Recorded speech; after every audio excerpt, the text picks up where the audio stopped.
Wabarakatuh. Salam ke bangsa Aceh. Nonton yang di dalam videonya.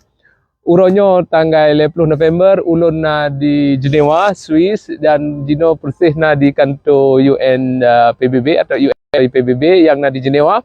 Yang di ulun naga bendera-bendera anggota yang na di Eropah, sedangkan tabuh tu nak ke kantor PBB di New York, dan di New Yorknya nak ke di Amerika tadi, yang nak ke headquarter di atau markas besar di. Sedangkan di Eropanya nak ke kantor PBB sih. Jadi antara di acara-acara forum akreditasi lain ji, insyaAllah kamu usahakan untuk damang. Karenanya pulang jino kabih pandemi ada hanali corona, insyaAllah uke. Dahan tak perlu lebih-lebihnya.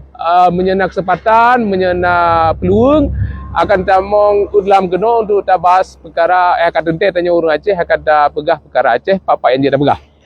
Salam ke bangsa Aceh, part mata yang dalam videonya segala dua orang tu atau lewat tu kadang menyedronus di Aceh kan malam.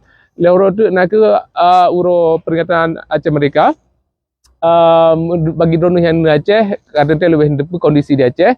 Selamat nepegak lagi yang mengharapkan dan hanjit tak pegah di lab giban planning ji.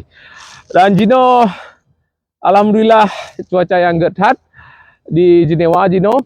InsyaAllah merupakan kali dalam acara dan gelombang sama nyo nak cuma intermezzo mentau. Na yang jit tak pegah, na yang hanjut. Salam segala ke bangsa Aceh pak mata yang di dalam videonya. Assalamualaikum warahmatullahi wabarakatuh.